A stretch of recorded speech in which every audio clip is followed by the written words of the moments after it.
Alors, bonsoir et bienvenue à ce programme de 30 jours pour raffermir sa foi. J'ai reçu de chacun de vous, pour dire simplement, pour la plupart, les attentes pour ce mois.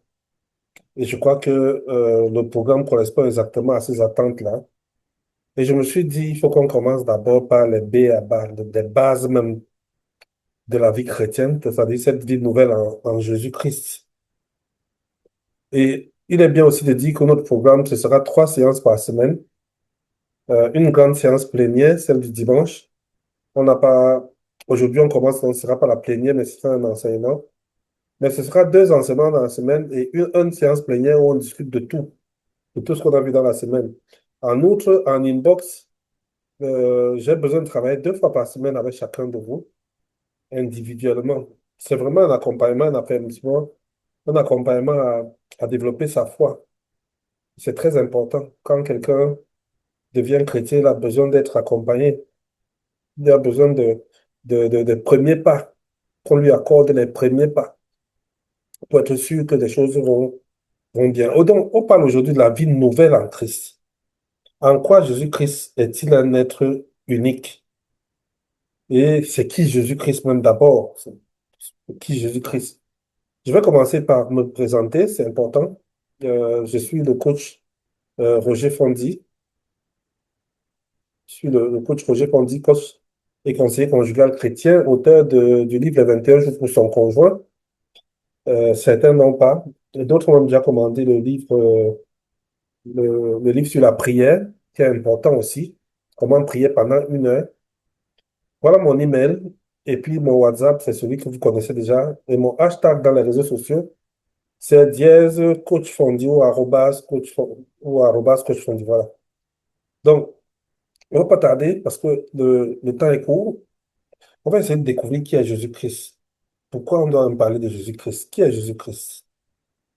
Imaginez une voiture qui roule au village, là, nos voitures que nous prenons souvent.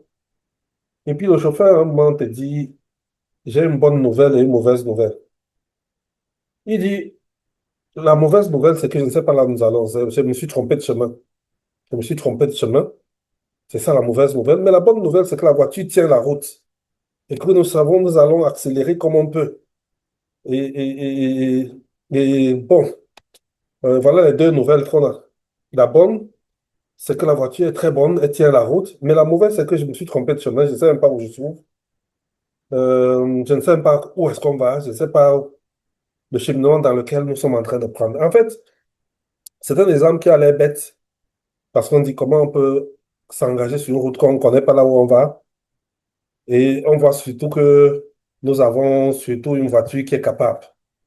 Beaucoup réfléchissent comme ça. En fait, notre vie ressemble souvent à cela.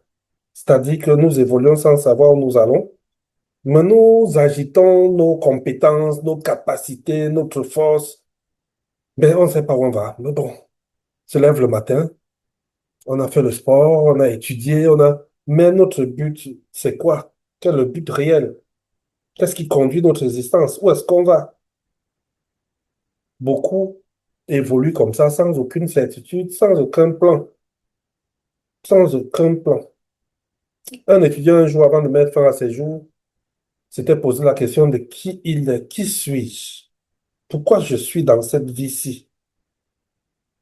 Il trouvait la vie stupide, vaine.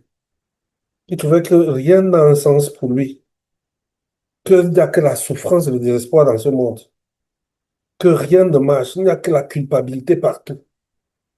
Et il avait peur de mourir. Et bien les questions de cet étudiant ne sont pas loin des nôtres. Oui, nous nous posons souvent la question là, où est-ce que je suis? Et où est-ce que je peux me trouver la solution à ces questions-là? Certains vont dire, avec la science, on peut. Oui, ils vont fouiller dans la science, on va voir que la science a beaucoup évolué. Mais la science n'explique pas souvent les pourquoi. La science explique souvent les comment ça marche, comment le système fonctionne, les règles, les principes. Mais la science a souvent du mal à dire pourquoi les choses se passent comme elles se passent. Pourquoi il y a les guerres, pourquoi nous sommes sur Terre, pourquoi le mal existe. Tout c'est pourquoi la science a du mal à réfléchir à ça.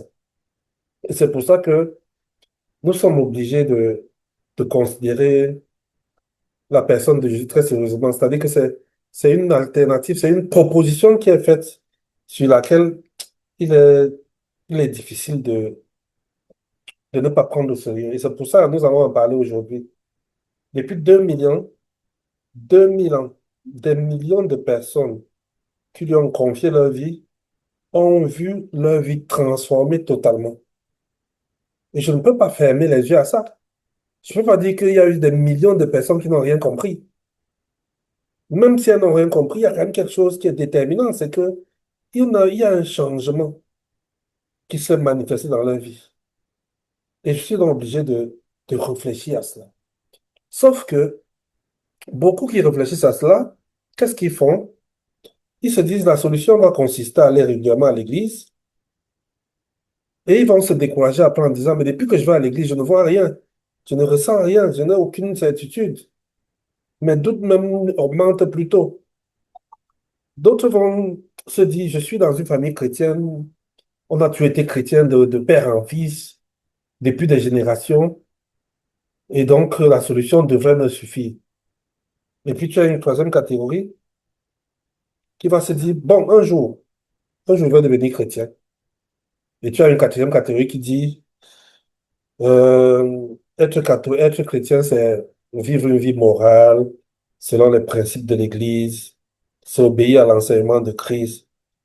Mais est-ce que c'est cela vraiment être chrétien? Est-ce qu'assister aux réunions à l'église, c'est être chrétien? Est-ce qu'avoir une bonne moralité, avoir une éthique de vie, est-ce que c'est ça être chrétien? À vrai dire, non. Non, le véritable christianisme est bien autre chose. C'est une relation vivante avec une personne unique qu'on appelle Jésus-Christ. Voilà ce que c'est le christianisme, le vrai. Et tout ce que j'ai cité avant, c'est parfois les conséquences du fait que tu es chrétien. Sauf que les gens essaient de vivre ces conséquences-là alors qu'elles n'ont pas la relation vivante qu'elles devraient avoir avec Jésus-Christ. Parlons de l'intelligence. Pourquoi je vais parler d'intelligence maintenant? Parce que beaucoup de gens pensent que la foi, c'est un engagement aveugle, c'est un saut dans le vide. Imagine que tu te retrouves dans un aéroport. Tu es allé prendre ton vol à Kameko. Et puis tu regardes l'avion qui est sur le tarmac là, dans un piteux état. Il y a même une vidéo, peut-être si je retrouve la vidéo là, je vais vous montrer ça, où le pilote est en train de cogner avec un clou là pour fixer quelque chose dans l'avion là. Toi-même, tu vois que l'affaire ci, est-ce que l'affaire ci va donner? Est-ce que l'affaire ci peut donner? Mais l'hôtesse vient là, toute jolie petite fille là, mignonne, qui vient vous dire, monsieur, nous allons embarquer, s'il vous plaît, dirigez-vous vers l'appareil. Je ne suis pas sûr que vos yeux ne vont pas s'arrondir. Je ne suis pas sûr que vous allez entrer en courant. Je suis sûr qu'il y a un doute qui va naître dans votre esprit. Vous allez hésiter en vous disant, mais comment? L'avion, si on va vraiment, ça va vraiment décoller de ce tarmac-ci. Et elle va vous dire, non, non, ne vous inquiétez pas, ayez seulement un peu de foi et tout va bien se passer. Et c'est une bonne illustration que je vais faire là de ce que les gens appellent la foi. Ça dit que, elle vous dit, il faut avoir la foi et monter dans l'avion. Ça va aller. Mais est-ce que c'est vraiment ça la foi? Est-ce qu'on peut dire que c'est ça la foi? Je suis sûr que même si tu as la foi, comment tu ne peux pas entrer dans ce genre d'avion? Parce que ça, c'est une foi qui n'est pas basée sur quelque chose de sérieux. Ce n'est pas basé sur quelque chose de sérieux. Pourquoi? Parce que tu vois bien que l'avion n'est pas en bon état et que n'étant pas en bon état, ce n'est pas ta foi qui va faire que l'avion là survole, que l'avion là se décolle. Ce n'est pas ça. La confiance doit être basée sur des faits vérifiés. Et beaucoup de personnes pensent que la foi chrétienne est basée sur quelque chose qui n'existe pas. Et c'est pour ça que la personne de Jésus est importante, que les gens comprennent ce que c'est la foi chrétienne. Nous avons tous foi en quelque chose, hein. J'ai foi en un idéal, d'autres ont foi à l'argent, d'autres ont foi à des hommes, d'autres ont foi à un système politique, d'autres même c'est des passions qui les dévorent, ils ont foi à leur passion. Mais quel que soit l'objet de ta passion, de ta foi, cette foi, même si elle a une influence sur ton comportement, cette foi-là doit être basée sur quelque chose qui est digne de confiance. Si tu as foi à quelqu'un et cette personne n'est pas digne de confiance et qu'elle échoue, qu'est-ce que tu deviens? Est-ce que la chose à laquelle j'ai foi maintenant est digne de confiance? Cela explique pourquoi je commence par parler de Jésus. Pour dire ma foi va être basée sur Jésus, mais il faut que je sache qui c'est. Est-ce qu'il est digne de confiance? Est-ce qu'il est digne? C'est pas parce qu'on a dit simplement que Jésus est digne de confiance. Non, non, je veux que tu engages ton intelligence. C'est-à-dire que tu réfléchis sur la personne de Jésus, que ce ne soit pas seulement la partie dogmatique. Dogmatique, ça dit ça ne s'explique pas, mais que tu décides d'accepter Jésus sur la base de la connaissance que tu as de lui. Il faut que ce soit basé là-dessus. Donc, c'est un examen minutieux. Et c'est ce que nous allons faire ensemble aujourd'hui. Je suis souvent les débats sur le christianisme, l'histoire du christianisme, et j'ai eu l'occasion de voir les gens, les contradicteurs, par exemple, de la Bible, tout ça, développer des thèses, dire des choses, et je dis, mais tiens, voilà les gens qui m'enrichissent. C'est dans ce débat que je découvre qu'il y a des livres qui ont été écrits à l'époque de Jésus, des livres qui ont été écrits juste après lui-même pendant sa vie, qui avaient des personnes qui ont écrit en dehors des personnages bibliques, parce que nous, on croyait qu'il n'y avait que des personnages bibliques. Il y en a qui ont écrit sur lui, il y en a qui ont écrit pour le contester, il y a des écrits. Donc, c'est un être qui a existé, puisqu'il y a des écrits. Ça dit qu'on peut dire que euh, euh, la Bible, c'est un livre qui a été écrit par des personnes qui sont du courant de Jésus, mais des livres de personnes comme Tacite, comme Flavius, c'était comment on peut dire, c'est des opposants à Jésus, mais ils ont écrit. Et leur écrit nous amène à comprendre que ben, l'affaire, si, dans la personne qu'on disait là, c'est une personne qui a vraiment existé, c'est pas seulement un truc religieux, c'est une personne qui a eu une existence. Et pour ceux qui se posent même des questions, même la science est venue séparer le monde en deux, avant Jésus et après Jésus. Quand tu donnes ton âge aujourd'hui, en fait, c'est basé sur Jésus, la naissance de Jésus. C'est basé sur la naissance de Jésus. Donc, personne ne peut plus mettre en doute, personne qui est sérieux ne peut pas remettre en doute l'existence historique de Jésus. Sa vie est racontée par ses adversaires, comme Flavius, comme Tacite. Il raconte la vie de Jésus, comme pour le descendre, mais il raconte sa vie. Et puis dans les évangiles, les quatre premiers évangiles, tu as Matthieu qui a vécu avec Jésus, tu as Jean qui a vécu avec Jésus, au jour le jour, qui marchait avec lui. Et puis tu as Marc, Marc qui a été avec Paul, qui a marché avec les disciples de Jésus. Et puis tu as Luc, qui n'était pas parmi les apôtres, mais qui, lui, a fait une étude scientifique, qui a étudié le parcours de Jésus. Lui, il raconte ce qu'il a enquêté. Si vous lisez son livre, le livre de Luc, ou les Actes des apôtres, parce que c'est les deux livres qu'il a écrits, vous voyez qu'il commence toujours par dire qu'il a fait des recherches. Il a fait des recherches pour obtenir l'information qu'il peut nous donner aujourd'hui. Donc, mon engagement à Christ est un engagement basé sur l'intelligence. Donc, je ne m'engage pas derrière quelqu'un qui n'a pas une existence, ce n'est pas une théorie, ce n'est pas un mythe, c'est une réalité. Il y a 2000 ans, il y a quelqu'un qui est né d'une vierge quelque part, qui a grandi, qu'on a vu grandir, dont les personnes se sont opposées, d'autres ont été pour, mais c'est quelqu'un qui existe. Donc, ma foi ne va pas être basée sur une histoire comme un avion qu'on rafistole et on me dit de monter, et en me disant que tu as la foi, ça va aller. Deuxième partie. Pourquoi Jésus est venu? Pourquoi Jésus est venu dans le monde? Quand tu parcours sérieusement les évangiles, tu te rends compte que Dieu te connaissait avant, qu'il t'aimait avant. Avant même que t'engages à suivre Jésus, Dieu t'aimait déjà.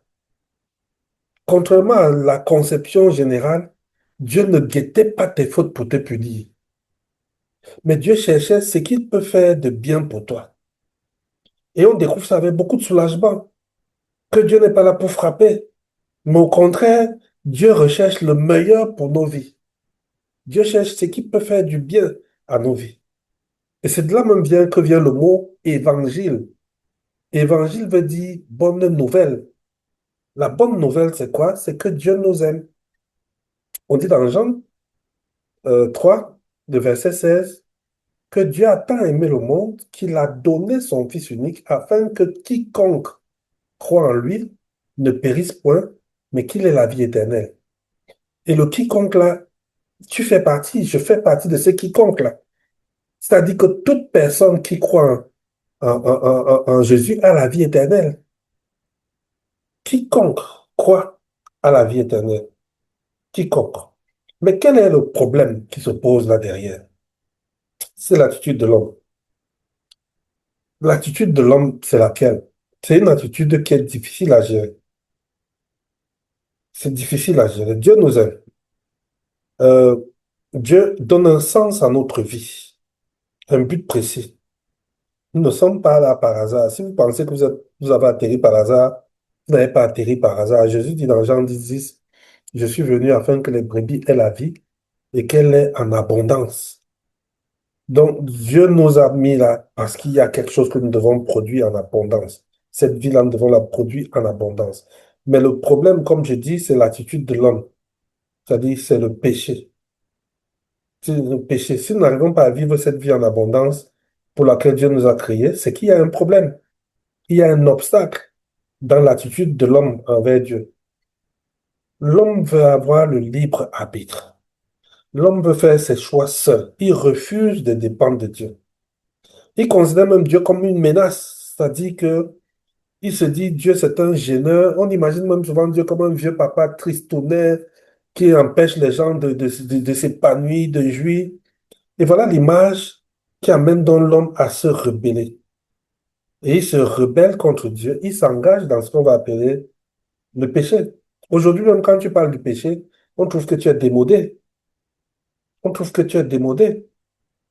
Et notre conception du péché devient donc de plus en plus erronée, totalement erronée. On pense que péché, c'est commettre de mauvaises actions, c'est mentir.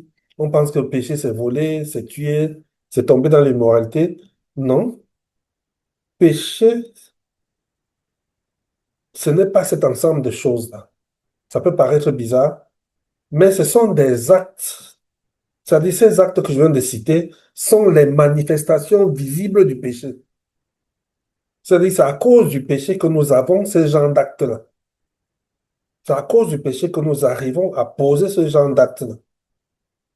Péché, c'est manquer au but. Péché, c'est manquer au but. Nous sommes pécheurs parce que nous sommes passés à côté de la voie que Dieu a tracée pour nous. À partir de ce moment, nous sommes pécheurs. La Bible dit que tous ont péché et sont privés de la gloire de Dieu. Tous ont péché. C'est-à-dire que dès l'instant où tu te mets à l'écart de cette voie-là, à partir de notre arrière-grand-père Adam, tu es pécheur. Tu es dans le péché. Tu vis une vie de péché tant que tu n'as pas compris ça. Et je vais vous définir un peu le péché, hein, pour faire simple. Le péché, c'est trois petites choses. La première chose, c'est faire ce que Dieu ne demande pas de faire. C'est-à-dire ce que Dieu interdit de faire, toi tu fais. Tu es dans le péché. La deuxième chose, c'est ne pas faire ce que Dieu demande de faire. Et la troisième chose, c'est ignorer Dieu. C'est-à-dire que le seul fait que tu ne gères pas Dieu, dis que ah, ça ne me regarde pas, je ne gère pas, tu es déjà dans le péché. Et Jésus vient donc comme la solution, la réponse de Dieu au péché de l'homme. C'est pour cette raison-là que Jésus est le seul chemin par lequel nous pouvons connaître et expérimenter la vie en abondance dont Dieu parle. La vie en abondance pour laquelle nous avons été créés. Jésus, c'est un être unique. Ça aussi, il faut le savoir. Jésus, c'est un être unique. Pourquoi? Parce que son enseignement même était unique. L'enseignement de Jésus a changé le cours des événements. Il change encore des vies jusqu'aujourd'hui. Il a dit des choses que personne n'a jamais pensé avant. Personne n'avait exprimé devant lui. Jamais personne n'a parlé comme Jésus a parlé. Il a insisté sur l'amour de Dieu. Et il a insisté aussi sur le fait que l'homme doit aimer Dieu et aimer son prochain. Jésus demande aux hommes d'aimer leurs ennemis. Ça aussi, c'est unique. On n'y pensait pas. Jésus a enseigné l'amour durant toute sa vie. Et ce qui est bon que tu saches aussi aujourd'hui, c'est que quel que soit ton état, que tu sois bon, mauvais ou pas, Dieu t'aime. Et Jésus est venu mourir pour que tu sortes de ces mauvais états-là, pour que tu sois rendu bon aux yeux de Dieu. Dieu n'a pas besoin que tu sois bon pour t'aimer, il t'aime déjà. Il t'a aimé même avant. Avant même que tu sois né, Dieu t'aimait déjà. Et Jésus vient te donner donc cette possibilité de la transformation qui fera de toi quelqu'un de bon devant Dieu. Mais Dieu, lui, il t'aime déjà. Un jour, un groupe de gens s'approche de Jésus pour lui demander, qu'est-ce que nous devons faire pour accomplir les œuvres que Dieu demande? Et Jésus leur répond ceci, l'œuvre que Dieu attend de vous, c'est que vous croyez en celui qui l'a envoyé. L'œuvre bonne que Dieu attend de toi, c'est que tu crois en celui qui l'a envoyé. On n'est pas sauvé par les actes, mais c'est parce qu'on est sauvé qu'on pose des bons actes. Et c'est important de reconnaître ça. Important de se comprendre que si tu évites Jésus et tu dis que je vais entrer dans les actes pour poser des actes qui me rapprochent de Dieu, tu perds ton temps. La Bible dit que c'est par la grâce de Dieu que nous sommes sauvés, par le moyen de la foi. Et ce salut ne vient pas de nous. C'est un don de Dieu. Il n'est pas le résultat des efforts de quelqu'un. C'est pas un résultat d'effort. Et Dieu fait ça pour que quelqu'un ne se vante pas en disant que c'est parce que je suis fort que je suis connecté à Dieu. C'est important de le comprendre. La vie en abondance, la vie éternelle ne se gagne pas. Elle se reçoit comme un don qui n'est autre que Jésus lui-même. Ce don ne se mérite pas, un don ne se mérite pas, il ne se monnaie pas, il est simplement accepté avec un merci reconnaissant adressé au donateur. Oui, vraiment, l'enseignement de Jésus en ce qui concerne le salut de l'homme était un enseignement unique. Ces miracles étaient uniques, pas de débat dessus. Ça dit qu'on était obligé de reconnaître que celui-ci, ça ne peut venir que de Dieu. Sa mort même a été unique. La mort de Jésus est un phénomène unique. Unique. Il dit qu'il faut que le Fils de l'homme souffre beaucoup.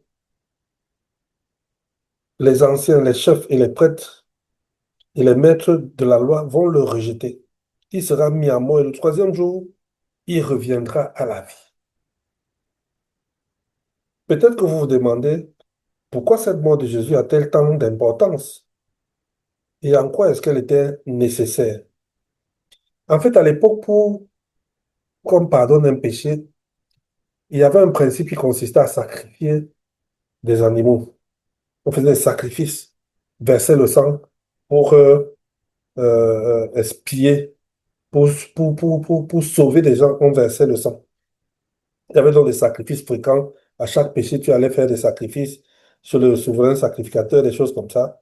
Et Jésus, lui, vient donc comme cet agneau-là qui ôte le péché du monde, une fois pour toutes.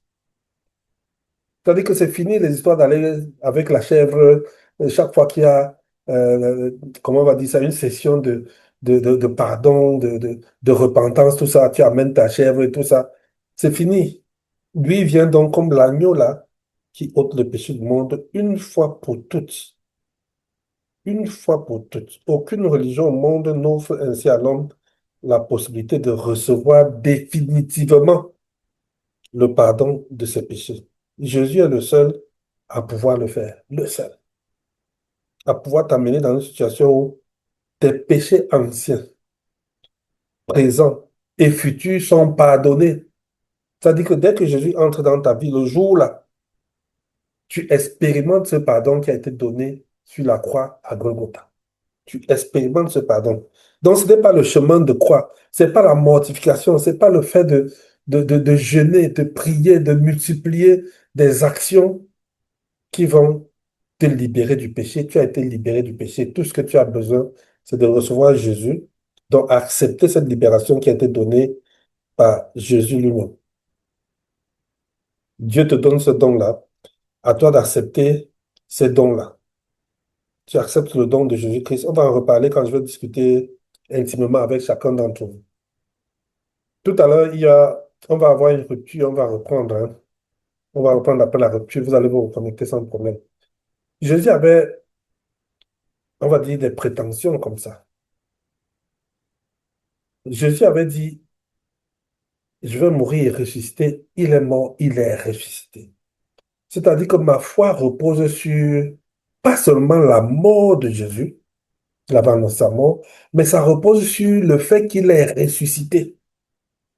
La mort et la résurrection de Christ déterminent ce que c'est, détermine l'origine de ma foi. Qu'il a fait, c'est des preuves qu'il a données. Mahomet se disait prophète, Bouddha agnostique, Confucius enseignait l'éthique. Jésus lui disait, je suis le Fils de Dieu. Le Père et moi nous sommes un. Celui qui m'a vu a vu le Père. Lui, il n'était pas comme les autres. Il n'était pas comme les autres. Lui, il allait beaucoup plus loin que les autres. On va continuer tout à l'heure. Je vais arrêter, on continue. Je vais arrêter et relancer et on va continuer tout à l'heure. Partie 4. Être chrétien, ça veut dire quoi? Ça veut dire quoi, être chrétien? Il y en a qui pensent qu'être chrétien, c'est vivre la vie que Jésus a vécue. Ne pas dévier du droit chemin, assister à l'église. Est-ce que vous pensez, si on vous pose la question là, qu'il y a un seul être dans ce monde entier qui est capable de vivre la vie que Jésus a vécue? Est-ce qu'il y a un seul être au monde ici qui est capable, par ses propres forces, de vivre la vie que Jésus a menée? En vérité, personne ne peut y parvenir. Il ne faut même pas essayer. Personne ne peut. Nous sommes pécheurs par nature et incapables de vivre la vie que Jésus a vécue. Seul Jésus a réussi à vivre cette vie-là. Et donc, le défi que nous avons, nous, c'est de laisser Jésus vivre cette vie en nous. Ce n'est pas de se battre pour développer cette vie-là, mais de laisser Jésus, au travers de nous, vivre cette vie-là.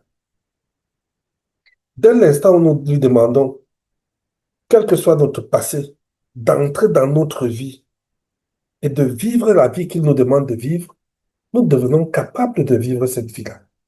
Nous commençons à expérimenter des choses que Jésus a demandées. Et là, c'est une question de foi. C'est ce que vous allez entendre souvent dans les milieux réveillés, dans certaines églises, on va dire nouvelle naissance. Et ça a l'air d'être un mot qui effraie certaines personnes. En fait, laisser Jésus vivre en toi, c'est ce que Jésus va dire dans Jean 33 à Nicodème, la nouvelle naissance. Naître de nouveau, devenir une nouvelle personne, c'est-à-dire recevoir Jésus dans ta vie et le laisser vivre cette vie-là en toi. Et ça va se faire comment? En trois étapes. Un, admettre devant Dieu que tu es pécheur à cause du fait que tu l'avais ignoré, à cause du fait que tu t'étais révolté à ses principes. Tu reconnais que tu es pécheur. Et la deuxième étape consiste à l'accepter par la foi. Quand on dit recevoir Christ dans sa vie, laisser Christ vivre au travers de nous, c'est pas la foi, hein, c'est pas une porte qui s'ouvre et puis on le voit entrer et tout ça. Non, on le reçoit par la foi. Mais on le reçoit par la foi une fois pour toutes. C'est pas parce que tu as reçu Christ que si tu te tombes dans le péché, il faudra recevoir Christ à nouveau. Non, on reçoit Christ une fois pour toutes. Une fois pour toutes. Sa mort et sa résurrection suffisent largement pour traiter le problème du péché.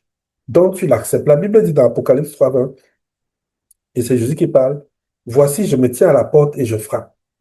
Celui qui entend ma voix et qui l'ouvre, j'entrerai chez lui, je souperai avec lui ou je dînerai avec lui, lui avec moi. C'est-à-dire que Jésus est devant la porte de ta vie Une porte que lui ne peut pas forcer. C'est toi, ta volonté qui doit ouvrir la porte. C'est toi qui dois accepter de lui ouvrir la porte. Et c'est le défi que toute personne qui veut vivre la vie de Christ doit relever, c'est-à-dire ouvrir la porte de sa vie à Jésus. Et on va voir ça tout à l'heure, comment ça peut se faire de manière pratique. Et après avoir donc ouvert la porte de sa vie à Jésus, on décide d'abandonner. On décide d'abandonner notre vie passée et laisser à Dieu toute la direction de notre vie. Laisser à Dieu conduire le reste de notre vie. Mais alors, pourquoi, malgré cela, les gens ont peur de dire oui à Jésus? Pourquoi les gens ont du mal à dire oui à Jésus, malgré ce que nous venons de dire là? Eh bien, la première chose qu'il faut savoir, c'est que les gens ont souvent des problèmes d'orgueil. Il y a des gens qui ont été développés, qui ont développé le fait qu'ils doivent tenir leurs choses. Ils ne se reconnaissent pas comme des gens qui peuvent avoir besoin de quelqu'un. Ça dit qu'ils sentent qu'ils sont trop forts, ils se sont développés. Ils n'admettent même pas qu'ils sont pécheurs, ils pensent qu'ils ont une bonne vie, ils pensent que les choses marchent plutôt bien. Donc, ils ne peuvent pas, c'est l'orgueil. Ils ne peuvent pas. La deuxième chose, il y a des gens qui ont peur des conséquences. Une dame disait, une dame me disait cette chose-là. Je lui avais parlé de Jésus, on en parlait, et elle me dit, si j'accepte Jésus dans ma vie, qui va nourrir ma fille? En fait, elle avait fait un enfant avec un homme marié, et c'est cet homme marié qui s'occupait de son enfant. Et elle présumait que si elle reçoit Christ, elle devrait arrêter cette vie d'adultère. Et du coup, ça la bloquait. Elle avait peur des conséquences. Mais je vais vous dire, laissez à Jésus la gestion des conséquences et des dégâts collatéraux. C'est pas à vous de gérer ça. Faites votre pas et vous le laissez faire le reste. Il y a aussi des gens qui ont une attitude volontaire de péché. Ça dit qu'il y a un péché auquel il tient. Il a une habitude à laquelle il ne peut pas se soustraire. Il est là-dessus. Il force cette habitude-là et il ne veut pas la lâcher. Voilà l'autre côté. Mais il y a aussi Satan qui fait tout pour nous retenir. Satan fait tout pour nous bloquer. Satan fait tout pour empêcher les gens de recevoir Christ. Il va essayer de les perturber. Tu vas entendre quelqu'un dire, j'essaie de prier, mais je n'y arrive pas. Dès que je veux prier, le sommeil me prend. Bref, euh, il il y a des obstacles que Satan va mettre dans la vie des gens. Il va les faire même des suggestions mauvaises. Il va tout faire pour que la personne... Alors, tout à l'heure, je te parlais des obstacles. Je disais que les obstacles, il y a l'influence spirituelle, hein. Satan ne dort pas. Satan, il fait tout pour nous mettre en mauvaise posture. Il fait tout pour nous empêcher d'expérimenter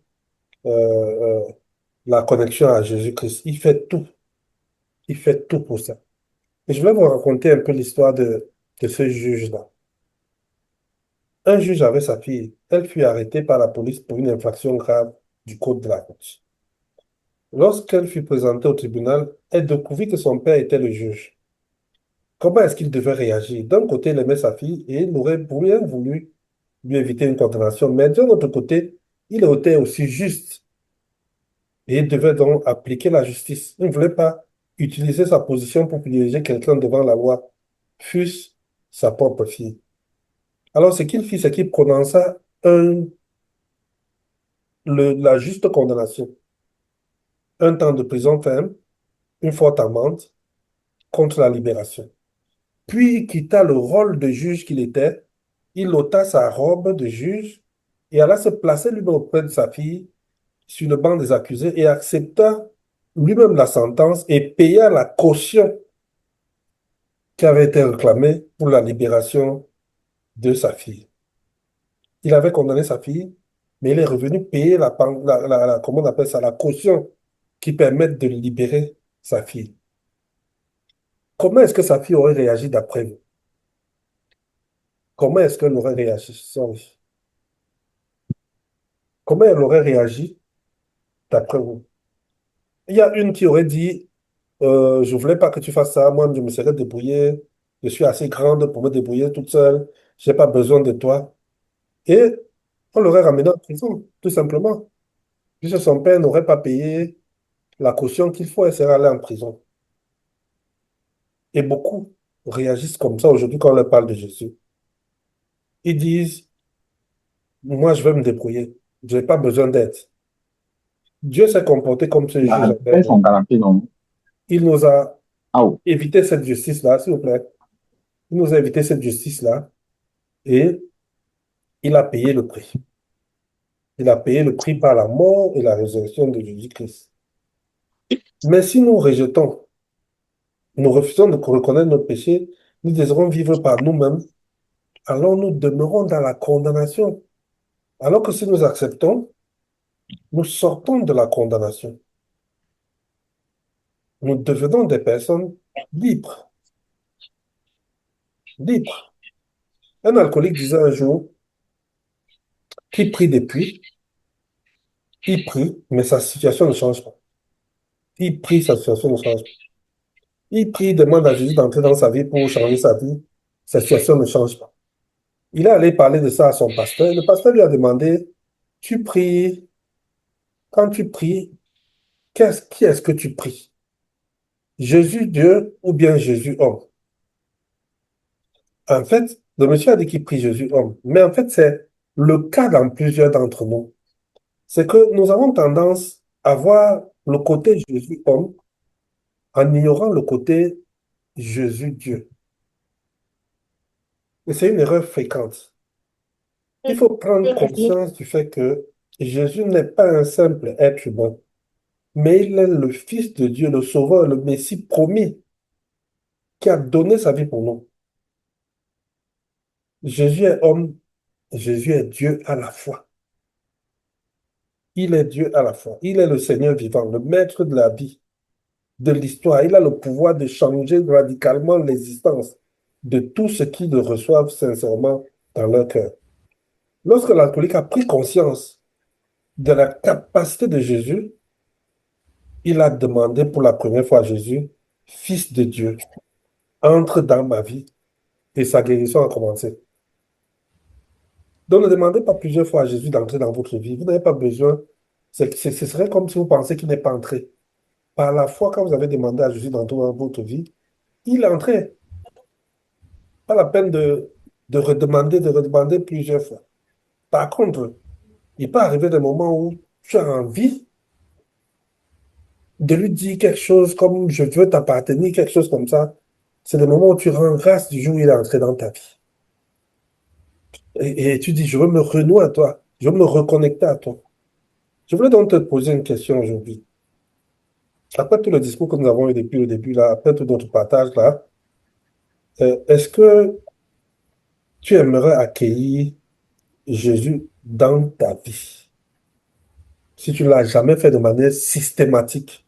Parce qu'il y a beaucoup de personnes qui suivent Jésus, mais qui n'ont jamais pris un temps de se mettre à l'écart et dire à Jésus, je veux que tu entres dans ma vie. Mais ils ont prié, ils suivent des formations, ils respectent les commandements que Jésus demande, ils mettent en pratique un certain nombre de choses, mais ils ne se sont jamais arrêtés pour dire à Jésus, maintenant, je veux que tu entres dans ma vie.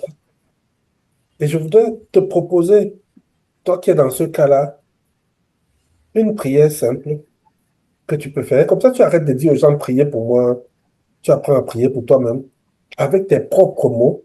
Ce n'est pas une affaire d'expression compliquée. C'est pas une affaire de tenue ésotérique, non. Une prière simple. Une prière du genre, je vais dire une prière, vous allez me dire si ça exprime le désir de ton cœur. Une prière du genre, Seigneur Jésus, je te remercie de ton amour et de ce que tu es venu dans le monde pour mourir pour moi. Je reconnais que j'ai dirigé ma vie et ainsi j'ai péché contre toi. Je veux maintenant mettre ma confiance en toi et t'accueillir dans ma vie et te donner toute la direction de ma vie. Merci de me pardonner de mes péchés.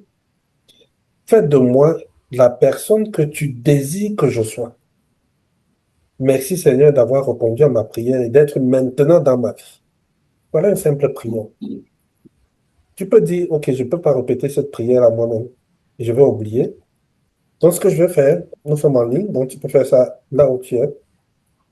Je vais répéter cette prière-là doucement. Et toi, si tu vas la répéter là où tu es, si ça exprime le désir de ton cœur, ne la répète que si ça exprime le désir de ton cœur. Est-ce que tu veux, en ce moment-ci, recevoir Jésus dans ta vie comme Sauveur et Seigneur? Pour exprimer, pour ceux qui travaillent en entreprise, quand Jésus entre dans ta vie, il devient comme le super boss. Et toi, tu deviens le boss. Ça dit que Jésus entre dans ta vie au niveau stratégique et il te laisse le niveau opérationnel. C'est lui qui te montre la direction, mais c'est toi qui agis. C'est celui que tu te demandes les grandes décisions, les orientations à prendre, les choix à faire, et il te laisse la possibilité de vivre ta vie. Jésus ne vient pas pour t'encombrer. Jésus ne vient pas pour t'empêcher de t'épanouir. La conception que beaucoup de gens ont eue de Jésus dans leur vie, c'est que Jésus va être un rabat-joie, un empêcheur de tourner en rond. Non, Jésus vient même pour que ta vie soit plus agréable. Donc, je vais répéter la prière lentement. Si ça te dit, répète simplement la phrase que je dis en pensant que tu penses à, parle à Jésus. Jésus, lui, n'écoute pas les mots, mais il lit ce que tu dis dans ton cœur.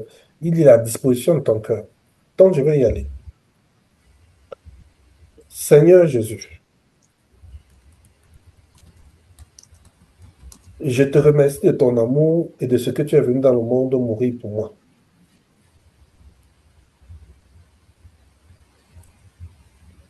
Je reconnais que j'ai dirigé jusqu'à présent ma propre vie et qu'ainsi j'ai péché contre toi.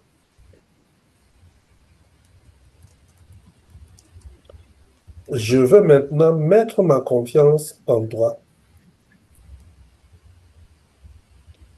t'accueillir dans ma vie, t'en donner toute la direction.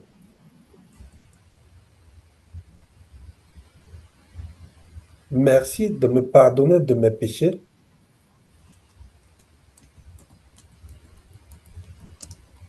Fais de moi la personne que tu désires que je sois.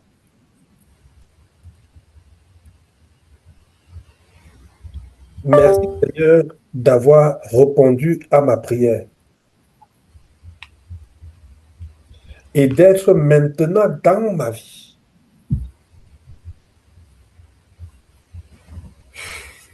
Amen. Amen. Si vous avez fait cette prière, vous avez l'assurance d'être entré dans une autre dimension de votre vie. Ne vous attendez pas aux choses compliquées, genre je vais tomber en transe, tout ça. Jésus est entré dans ta vie, même si tu n'as pas senti une secousse. Tu es entré dans une vie nouvelle maintenant. Quelque chose a changé dans ta vie. Tu as la vie éternelle dès cet instant. Si tu as fait cette prière de manière sincère, à partir de ce moment-là, tu es né de nouveau. Tu as déjà souvent entendu le mot né de nouveau. Tu croyais que c'était un truc compliqué. Né de nouveau, c'est que tu as donné ta vie à Jésus. Et Jésus a entré dans ta vie pour diriger les choses. À l'appel de Christ, nous réalisons souvent de manière différente. Aujourd'hui, tu as reçu Christ. Tu as accepté cette rencontre-là. Tu as accepté de le recevoir dans ta vie. Et qu'est-ce qui va se passer maintenant? Un, ne te fie pas à tes sentiments. Tes sentiments peuvent te tromper largement, mais aie foi en la parole de Dieu. C'est pour ça que la première chose que tu vas engager dès que tu as reçu Christ dans ta vie, c'est la lecture de la parole de Dieu. Trouve toujours du temps pour lire la parole de Dieu. Je te conseille de commencer par le livre de Jean. Si tu veux, commence par le livre de Jean au chapitre 3, avant de revenir au premier chapitre. Parce que dans le chapitre 3, il parle de la nouvelle naissance, de la rencontre avec Nicodème. La Bible dit dans 1 Jean 5, le verset 13, je vous écris ces choses afin que vous sachiez que vous avez la vie éternelle. C'est-à-dire que le chrétien, la Bible, elle est un peu loin. Le chrétien a l'assurance de la vie éternelle, selon ce qui est écrit dans la Bible. La Bible dit, et voici ce témoignage. Celui qui a le Fils a la Le vie. Père Celui qui n'a pas le Fils n'a pas n'a la vie. pas la Je vous ai dit ces choses afin que vous fin que sachiez. la paix en moi. On dit savoir, hein, que vous sachiez que vous avez la vie éternelle. C'est-à-dire que le chrétien sait qu'il a la vie éternelle. C'est-à-dire que ce n'est pas qu'il hésite. Celui qui a reçu Christ dans sa vie sait qu'il a la vie éternelle. Et l'apôtre dit, je vous ai écrit ces choses. C'est-à-dire que c'était peut-être des gens qui avaient des doutes. Il dit, je vous écris donc pour que vous n'ayez plus ce doute-là. Vous n'ayez plus ce doute-là. Je vous écris afin que vous sachiez. Première chose, la parole de Dieu. Commencez par l'évangile de Jean. Deuxième chose, le Saint-Esprit. Le Saint-Esprit va t'affirmer à toi-même. L'Esprit de Dieu qui est en toi va t'affirmer à toi-même que tu es enfant de Dieu. Dieu nous a mis à disposition ce qu'on va appeler le Saint-Esprit. Quand Jésus parle, il dit, je vais vous envoyer un consolateur. Cet esprit de puissance. C'est par le Saint-Esprit que beaucoup de choses vont se faire. On va voir le Saint-Esprit plus tard, mais beaucoup de choses vont se faire à partir de là. Et la Bible dit que celui qui est en Christ est une nouvelle créature dont ta vie a changé. Les choses anciennes sont passées. Toutes choses sont devenues nouvelles. Ça peut ne pas se voir à l'œil nu, mais c'est une réalité que tu dois apprendre à expérimenter. Lire la parole de Dieu, mettre en pratique, partager ce que vous avez appris et remettre chaque détail de ta vie à Dieu. Laisse Dieu gérer les choses. Parfois, nous avons peur. Dans notre cœur, nous avons peur. Nous nous demandons, est-ce que ça va marcher? Est-ce que ça va donner? Parce que nous voulons conduire les choses de même. Mais l'enfant de Dieu sait s'attendre à Dieu. La Bible dit que Dieu promène son regard. Il promène son regard pour voir les gens qui ont le cœur tout entier en lui. Les gens qui comptent sur lui, qui s'attendent à lui. Dès l'instant où tu as reçu Christ dans ta vie, tu n'es plus un débrouillard. Tu deviens quelqu'un qui a une nouvelle façon de vivre. C'est important qu'on commence par ce chapitre, par cette idée. On parlera aussi d'identité, parce que je dis souvent aux gens que je forme que quand tu achètes un téléphone portable, comment vous appelez ça? Un Pro Max, je ne sais pas, 15, 16, 17, 18. Tu ne connais pas toutes les fonctionnalités avant. Et beaucoup de chrétiens ne connaissent pas toutes les fonctionnalités de ce qu'ils ont reçu en acceptant Christ dans leur vie comme Seigneur et Sauveur. Or, ils ont reçu tellement. Ils ont reçu tellement. Quand tu reçois tel que c'est passé maintenant là, tu as une puissance, tu as une capacité. Mais le diable va te jouer sur ton ignorance. C'est pour ça que tu as besoin de découvrir par la prière et la méditation. La communion fraternelle, c'est-à-dire discuter avec d'autres personnes qui sont dans le même état que toi. Des chrétiens. Ça te raffermit, tu apprends des choses et tu découvres que Dieu t'a mis dans une posture de puissance que tu n'imaginais pas avant. Il y a un genre de souci que tu n'as plus parce que tu apprends à te décharger auprès de Dieu et lui te donne le calme et la paix qui surpassent toutes les intelligences. Donc voilà ce que je voulais partager avec toi dès cette première rencontre. Merci d'avoir été là. À partir de demain, je commence les rendez-vous individuels, 2 rendez-vous individuels par semaine, 1 ou 2 rendez-vous individuels par semaine pour partager sur ce que nous avons vu, les aspects qui ont semblé flous. C'est des rendez-vous d'affermissement, d'accompagnement avec des exemples pratiques. Pour ceux qui sont mariés, on parlera aussi de la place de Jésus dans vos mariages. Pour ceux qui sont célibataires, on parlera de la place de Jésus pendant qu'ils sont en train de préparer leur mariage ou bien dans le célibat, en train de s'épanouir dans leur célibat. Donc voilà ce que je voulais partager avec toi aujourd'hui. Je vais arrêter l'enregistrement là et on va revenir donc s'il y a des discussions, s'il y a des avis, s'il y a des questions, on va les prendre avant de nous séparer.